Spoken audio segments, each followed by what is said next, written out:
Hind my dear students, मेरे प्यारे students, आपका मेरे चैनल पे बहुत बहुत स्वागत है।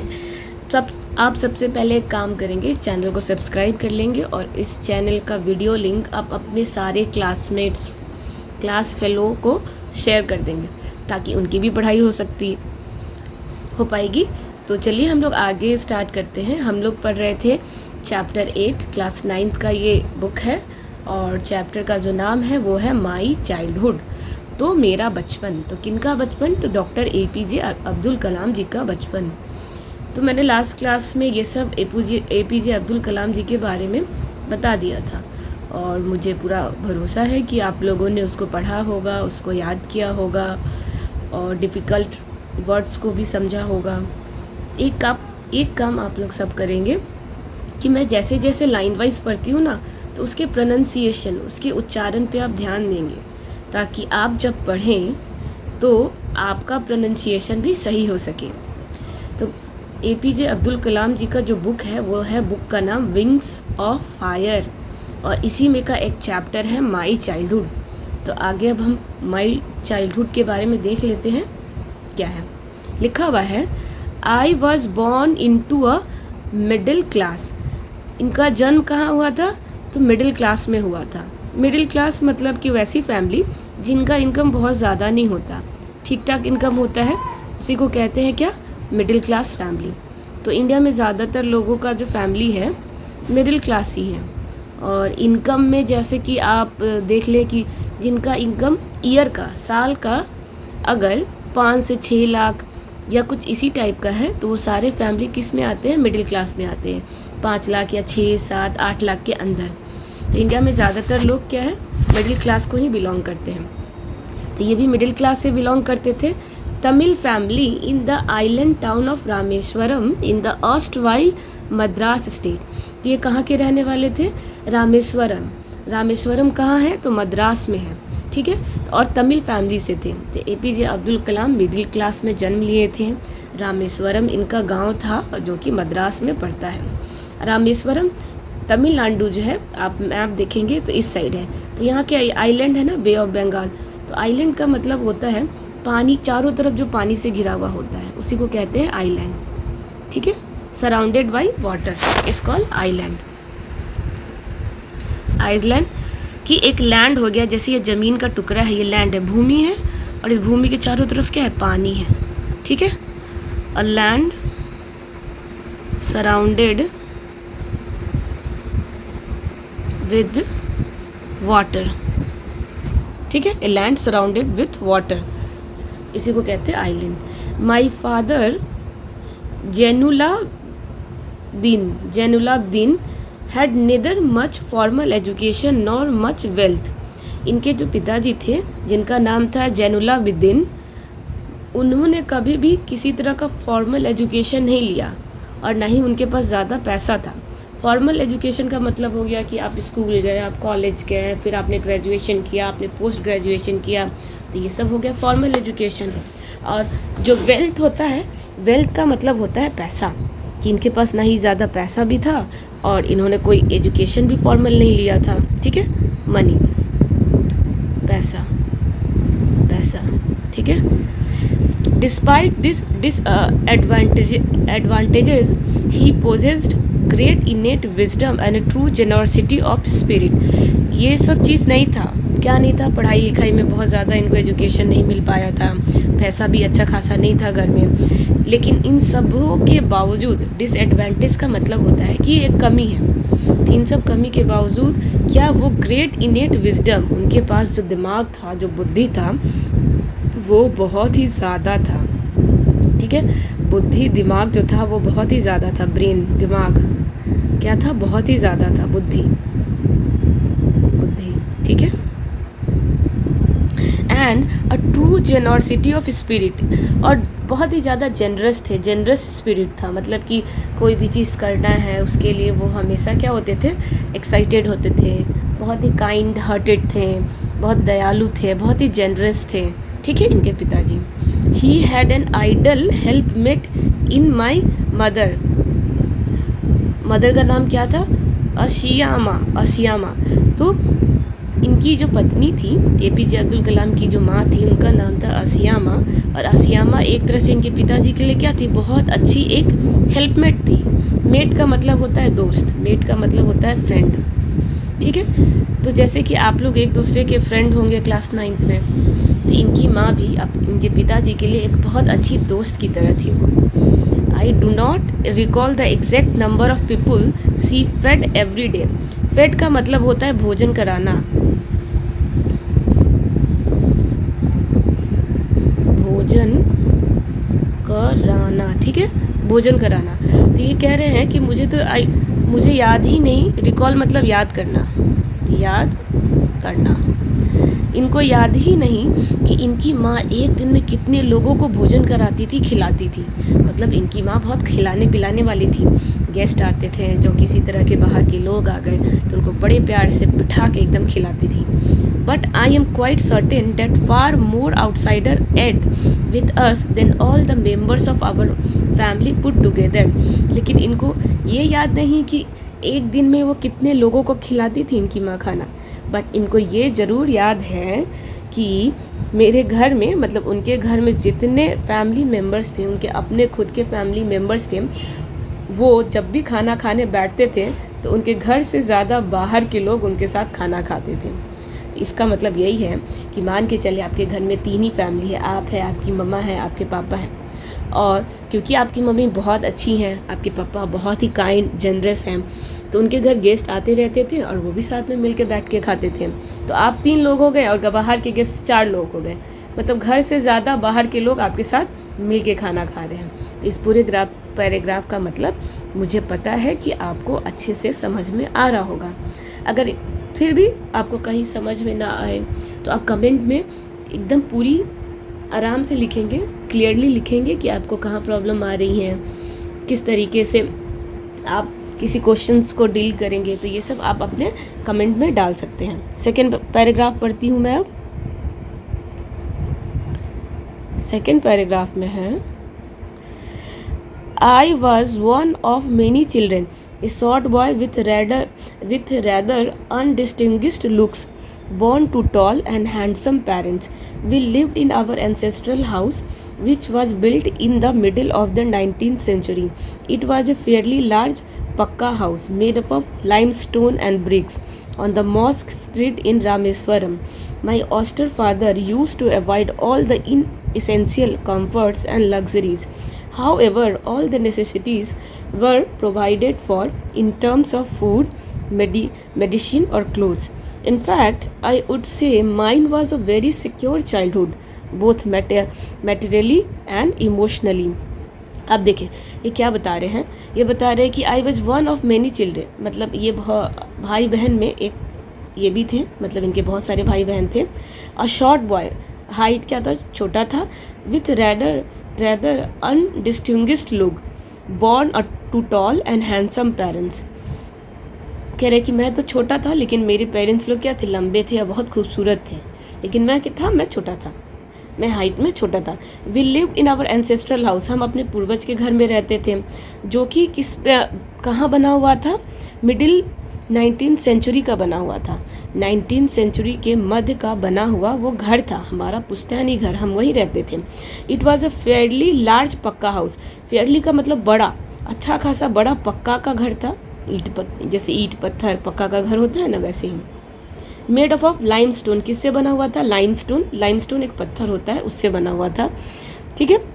एंड ब्रिक, ब्रिक मतलब हो गया ईटा। ऑन द मॉस्क स्ट्रीट, कहाँ पे बना हुआ था, तो मॉस्क, जहाँ पे मस्जिद वाला एक गली था रामेश्वरम में, उस गली में मेरा घर था, मेरी पुश्तैनी घर था और हम लोग सब वहीं रहते थे, जो कि अच्छा खासा बड़ा पक्का का घर था, लाइमस्टोन से बना हुआ था और ईटा पत्थर की मदद से वो घर बना हुआ था। My austere father used to avoid all the और जो मेरे ऑस्टर का मतलब होता है जो है ना, सादगी में रहता है, जिसको पैसा से ज़्यादा मोह माया नहीं है, जो सिंपल लाइफ जीने में विश्वास रखता है, जो ज़्यादा चीज़ों में विश्वास नहीं रखता। तो जो मेरे सिंपल और सादे से मेरे जो पेरेंट्स थे, उनको ज़्यादा कंफर्ट, उनको सुख सुविधाएं नहीं चाहिए थी, लग्जरी भी नहीं, ये नहीं कि अब मुझे गाड़ी चाहिए, बंगलो चाहिए, कपड़ा चाहिए, कुछ नहीं, जो ज़रूरत की चीज़ें थी बस उतना ही उनके पेरेंट्स को चाहिए था। However, all the necessities were provided for in terms of food. लेकिन वो ऐसा भी नहीं है कि मेरे पेरेंट्स को ये सब चीज़ नहीं चाहिए था तो हम एकदम ऐसे किल्लत में मर रहे हो, हाय मेरे पास खाने के लिए खाना नहीं, पीने के लिए पानी नहीं, ऐसा भी नहीं। मतलब अच्छा खासा हमारे पास खाना था, दवा भी होते थे और कपड़े वगैरह भी थे, मतलब अच्छा खासा हमारा जीवन जा रहा था। In fact I would say mine was a very secure childhood. In fact वो कहते हैं कि मेरा चाइल्डहुड बहुत ही सिक्योर रहा है। सिक्योर मतलब सुरक्षित, सुरक्षित मतलब एकदम अच्छे से मेरा चाइल्डहुड बचपन बीता है। किस तरह से? मैटेरियली भी और इमोशनली भी। मैटेरियली का मतलब हो गया मेरे पास वस्तु वगैरह भी थी, जैसे किताबें हो गई, बुक्स हो गए, आपकी खाने पीने की चीज़ें हो गई। तो मटेरियल चीज़, मटेरियल मतलब जो चीज़ आप पैसा देकर ख़रीद लेते हैं, तो वो सब भी था मेरे बचपन में मेरे पास। और इमोशनली भी, इमोशनली का मतलब मुझे लाड प्यार भी बहुत मिला, लोग मुझसे बहुत प्यार करते थे। तो इस तरीके से उनका बचपन के बारे में वो थोड़ा थोड़ा करके बता रहे हैं। थर्ड पैराग्राफ देखते हैं। लिखा हुआ है the second world war broke out in 1939 when I was 8 years old. For reason I have never been able to understand, a sudden demand for tamarind seeds erupted in the market. I used to collect the seeds and sell them to a provision shops on Mosque Street. A day collection would fetch me the princely sum of 1 anna. My brother-in-law Lallauddin would tell me stories about the war, which I would later attempt to trace in the headlines in Dinamani. Our area, being isolated, was completely unaffected by the war, but soon India was forced to join the Allied forces and something like a state of emergency was declared. The first casualty came in the form of the suspension of the train halt at Rameswaram station. The newspaper now had to be bundled and thrown out from the moving train on the Rameswaram road between the Rameswaram and the Dhanus Rodi. That forced my cousin Samsuddin, who distributed newspaper in the Rameswaram, to look for a helping hand to catch the bundles, and as if naturally I filled the slot. Samsuddin helped me earn my first wages. Half a century later, I can still feel the surge of pride in एक minute, ये थोड़ा blood है ना, pride in caring in earning my own money for the first time. अब देखिए इस paragraph से हम क्या समझते हैं। इस पैराग्राफ में लिखा हुआ है कि सेकेंड वर्ल्ड वॉर कब स्टार्ट हुआ, तो 1939 में। सेकेंड वर्ल्ड वॉर स्टार्ट हुआ था 1939 से और एंड हुआ था 1944 में। तो सेकेंड वर्ल्ड वॉर 1939 में स्टार्ट हुआ, तब वो 8 साल की थी। For reason I have never been able to understand a sudden demand for tamarind seeds. Tamarind seed मतलब हो गया हल्दी का बीज। तो ये कह रहे हैं कि मुझे एकदम समझ में नहीं आता था कि अचानक से लोगों का डिमांड बढ़ गया, किस चीज़ के लिए, तो टैमरिंड सीड्स का मतलब हो गया हल्दी का सीड्स के लिए। मार्केट में लोग बहुत डिमांड करने लगे। I used to collect the seeds and sell them to a provision shop on Mosque Street. और मैं क्या करता था, कलेक्ट करता था सीड्स को और उनको बेच देता था किस शॉप पे, तो मॉस्क स्ट्रीट के शॉप पे बेच देता था। मॉस्क मतलब मस्जिद वाला जो गली था, उस गली में मैं शॉप दुकान में जाके उस सीड्स को बेचा करता था। A day's collection would fetch me the princely sum of 1 अन्ना।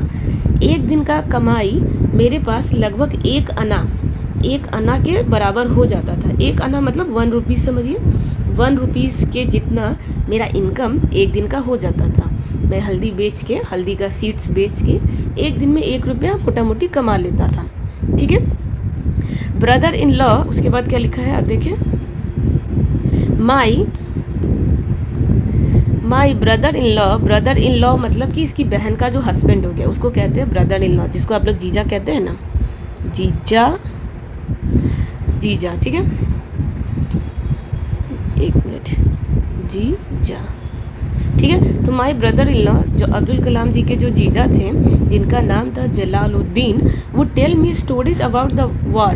तो वो है ना उनको कहानियाँ सुनाते थे किस चीज़ के बारे में, वॉर के बारे में, जंग के बारे में, कि देखो World War I ऐसे हुआ, वॉर में क्या होता है क्या नहीं होता है, which I would later attempt to trace in the headline. और इस वॉर सब के बारे में मुझे बाद में भी पता चला, किसके थ्रू, तो हेडलाइंस वगैरह में।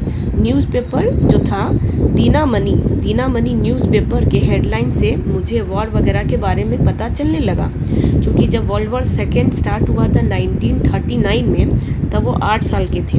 तब उनके ब्रदर इन लॉ उनको ये सब चीज़ बताया करते थे। Our area being isolated was completely unaffected by the war. कह रहे कि आवर एरिया मतलब जहाँ उनका घर था वो एरिया आइसोलेटेड था। आइसोलेटेड का मतलब होता है अलग थलग, मतलब बिल्कुल शांत एरिया में, ना किसी का इंटरफेरेंस, ना कोई आके उसको टोक रहा है, ना कोई किसी तरह का रोक टोक। तो उनका जो घर था बिल्कुल आइसोलेटेड था, बिल्कुल अलग से था, अकेला सा था। Was completely unaffected by the war. जो वॉर था, जो युद्ध चल रहा था, उनसे उनके घर वालों को या उनके उस वॉर से उस एरिया वालों को कोई इम्पैक्ट नहीं पड़ रहा था, सब शांति से था, ठीक है। But soon India was force to join the allied force. लेकिन क्या हुआ, जैसे जैसे वॉर स्टार्ट हुआ, टाइम बीतते गया, तो इंडिया, भारत को भी क्या करना पड़ा, उस वॉर में, उस जंग में, उस लड़ाई में भाग लेना पड़ा। तो ज्वाइन किसको करना पड़ा, भारत को ज्वाइन करना पड़ा अलाइड फोर्सेस को, ठीक है। अलाइड फोर्सेस कंट्री का क्या है, एक गुट है, 2-3 कंट्रीज़ मिलके जो बनाते हैं उसको कहते हैं allied forces. And something like a state of emergency. और उसके बाद क्या हुआ, ऐसा माहौल हो गया कि इमरजेंसी डिक्लेयर हो गया। इमरजेंसी मतलब कि अभी वॉर चल रहा है, ना ही कोई घर से बाहर निकलेगा, ना ही 4-5 लोग एक साथ ग्रुप में बाहर घूमेगा, ना ही किसी तरह का रोड पे हलचल होना चाहिए। तो इसको कहते हैं इमरजेंसी। मतलब जितने ज़रूरत की चीज़ें हैं बस उसके लिए आपको आज़ादी है, बाकी आज़ादी आपकी क्या हो जाती है, छीन जाती है। The first casualty come in the form of the suspension of a train halt at Rameswaram station. जो पहला कैजुअलिटी का मतलब होता है कि जैसे कि कोई खतरा या ख़तरनाक चीज़, या फिर जो मृत्यु हो गया, कि डेथ, कि नुकसान जिसको कहते हैं। तो जो पहला नुकसान हम लोग के सामने आया इस वॉर से, वो था कि ट्रेन है ना रुक गया। कहाँ रुक गया, तो ट्रेन को रोक दिया गया रामेश्वरम स्टेशन पे। Newspaper now had to be bundled. तब क्या होता था, न्यूज़पेपर को हम लोग बंडल करते थे। बंडल मतलब ऐसे करके रोल कर देते थे, ठीक है। And thrown out from the moving train. और चलती हुई ट्रेन से क्या करते थे, न्यूज़पेपर हम लोग फेंकते थे। कहाँ पे, तो रामेश्वरम के रोड पे, between Rameswaram and the Dhanushkodi that forced my cousin Shamsuddin, ठीक है। अब उनका एक कज़न था जिनका नाम था, कज़न का मतलब हो गया चचेरा भाई या चचेरी बहन। तो APJ अब्दुल कलाम जी का चचेरा भाई जिसका नाम था शमसुद्दीन, तो क्या करते थे, वो उसकी मदद करते थे शमसुद्दीन को। हु डिस्ट्रीब्यूटेड न्यूज़पेपर इन रामेश्वरम। शमसुद्दीन क्या करता था, पेपर डिस्ट्रीब्यूट करने का काम करता था, पेपर बांटता था, ठीक है। To look for a helping hand to catch the bundles and as if naturally I feel the slot. अब शमसुद्दीन को क्या चाहिए था, न्यूज़पेपर बांटने का काम करता था। अब वॉर का सिचुएशन था, तो ट्रेन क्या है, चलती ट्रेन से न्यूज़पेपर को फेंका जाता था, ताकि जो भी उस शहर में, उस गांव में लोग हैं वो वहाँ से इकट्ठा करें और लोगों के पास पहुँचाएँ। तो शमसुद्दीन वो उठाने का काम करता था, लेकिन अकेले से हो नहीं पा रहा था, इसलिए उसने मदद मांगा APJ अब्दुल कलाम का। तो APJ अब्दुल कलाम क्या हो गए, उस चीज़ को करने लगे। वो भी पेपर क्या हुआ, मिलके शमसुद्दीन के साथ बांटने लगे। Shamsuddin help me earn my first wages. अब शमसुद्दीन क्या हुआ, APJ अब्दुल कलाम जी को पहला वेज, पहला पैसा, वेजेस का मतलब होता है जब आप कोई काम करते हो तो आपको काम के बदले जो पैसा मिलता है उसी को कहते हैं वेजेस। तो पहला वेज, पहला नौकरी, पहला पैसा कमाने में शमसुद्दीन क्या किए, हेल्प किए हैं। Half a century later, half a century मतलब कि 50 साल बीत जाने के बाद, I can still feel the surge of pride in earning my own money for the first time. तो कह रहे हैं कि जब टाइम बहुत आगे निकल गया, जब मैं ज़िंदगी में बहुत आगे बढ़ गया, जब 50 साल मेरी ज़िंदगी के बीत गए, तो मुझे वो आज भी वो पहला दिन याद है जब मैंने खुद से अपना पहला इनकम, पहला पैसा कमाया था। तो उसकी खुशी, उसका एहसास बहुत ही अलग होता है, बहुत ही ख़ास होता है। तो ये याद कर रहे थे। अब ट्रू एंड फॉल्स देख लेते हैं। Kalam was born in a high class family. क्या कलाम साहब हाई क्लास फैमिली में बॉर्न किए थे? हाई क्लास मतलब खूब पैसे वाले फैमिली में बॉर्न हुए थे? तो नहीं, बिल्कुल भी ऐसा नहीं था। तो होगा false. Kalam was 8 year old when the second world war broke out. Kalam ji 8 साल के थे जब सेकेंड वर्ल्ड वार स्टार्ट हो गया। तो true. India join the allied forces. India ने अलाइंड फोर्सेस को ज्वाइन किया। तो true. Jalaluddin help Kalam earn his first wage. Jalaluddin ने क्या कलाम का पहला वेज, पहला पैसा, नौकरी करने के बाद जो पहला वेतन मिलने में जलालुद्दीन ने मदद किया? तो नहीं, फॉल्स। किसने किया? शमसुद्दीन ने, जो कि उनका कज़न था। जलालुद्दीन कौन थे? उनके सन ब्रदर इन लॉ थे। ठीक है। Kalam is now ashamed of how he earn his own money for the first time. क्या कलाम जी को इस बात का शर्मिंदा था? असेम्ड का मतलब होता है शर्मिंदा, कि जब उन्होंने पहली बार पैसा कमाया तो नहीं, फॉल्स, बिल्कुल नहीं। वो तो बहुत खुश थे, उनको बहुत अच्छा लग रहा था ये चीज़ सोच के। Doctor APJ Abdul Kalam was born in a Tamil family at Rameswaram in Madras. APJ Abdul Kalam ji का जन्म तमिलनाडु में हुआ था, रामेश्वरम, जो कि मद्रास में है। तो ट्रू, बिल्कुल सही बात है। एक काम करते हैं, अब हम लोग थोड़ा वर्ड मीनिंग लिख लेते हैं और उस वर्ड मीनिंग को क्या करेंगे, आप याद करेंगे। ठीक है।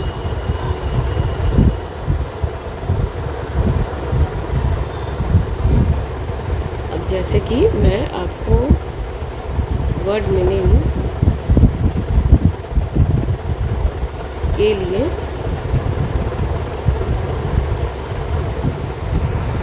Important word meaning, important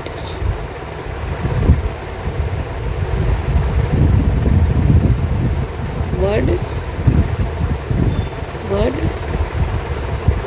meaning, ठीक है, इसको देख लेते हैं। इसको आप लोग याद कर लेंगे, इम्पॉर्टेंट वर्ड मीनिंग। ठीक है।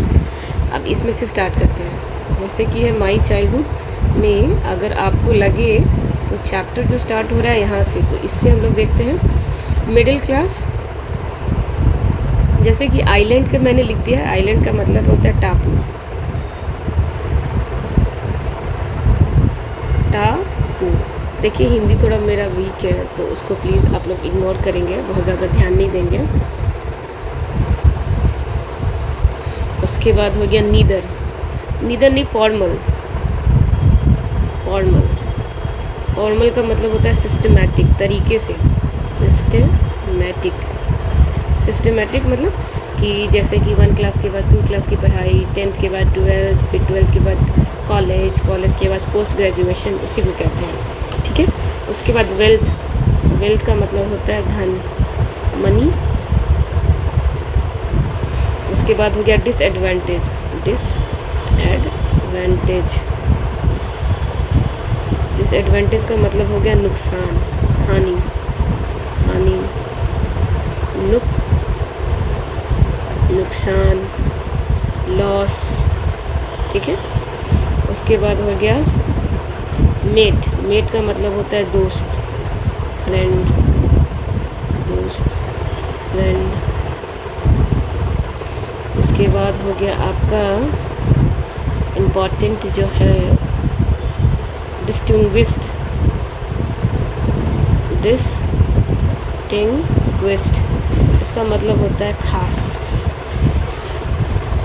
खास, अलग, स्पेशल, एक्सपर्ट। ठीक है। पक्का तो आप जान ही गए। सिक्योर का मतलब होता है सुरक्षा देना, सुरक्षा, सेफ्टी।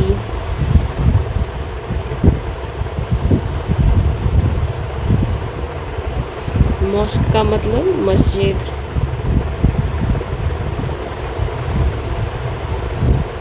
मस्जिद। फैच का मतलब होता है कलेक्ट करना, याद करना, याद करना, इक्कठा,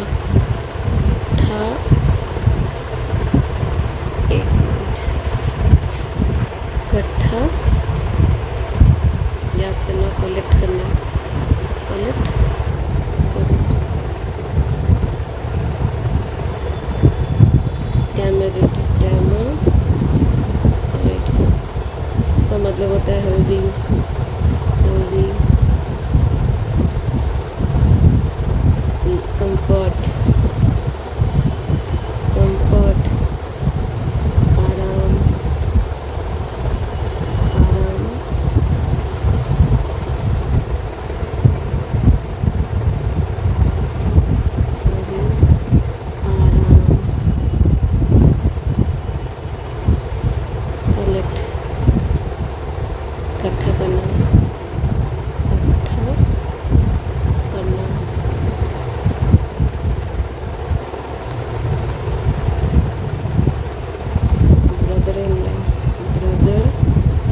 जीजा,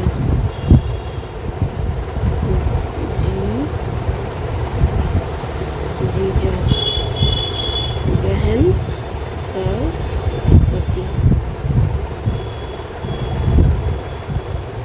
हॉल्ट मतलब रुकना, हॉल्ट मतलब रुकना। उम्मीद है आपको ये समझ में आया होगा। आप इस चैप्टर को क्या करेंगे, वापस से पढ़ेंगे और चैनल को सब्सक्राइब कर लेंगे। अपन ये भी देख लेते हैं, ये वाला पोर्शन रह गया था। Who were the parents of doctor APJ Abdul Kalam. APJ Abdul Kalam के पेरेंट्स का नाम क्या था? तो APJ अब्दुल कलाम के पेरेंट्स का नाम यहाँ पे सबसे पहले ही लिखा हुआ है, जैनुलब्दीन, ये जैनुलब्दीन, ये हो गए इनके फादर, और इनकी मदर का नाम है ये अशियामा, ठीक है। तो ये दोनों इनके मदर और फादर का नाम हो गया। Question number 2, when was his ancestral house built. इनके एंसेस्ट्रल हाउस कब बने थे? इनका जो पुश्तैनी घर था ये कब बना था? तो इनका जो पुश्तैनी घर था ये यहीं पे आपका लिखा हुआ है, देखिए, ठीक है। मिडिल ऑफ 19th सेंचुरी का बना हुआ था, मिडिल ऑफ 19th सेंचुरी, यहाँ पे आप ध्यान देंगे, middle of 19th century. When did the second world war break out? तो ये तो हो गया 1939, मिडिल ऑफ 19th सेंचुरी,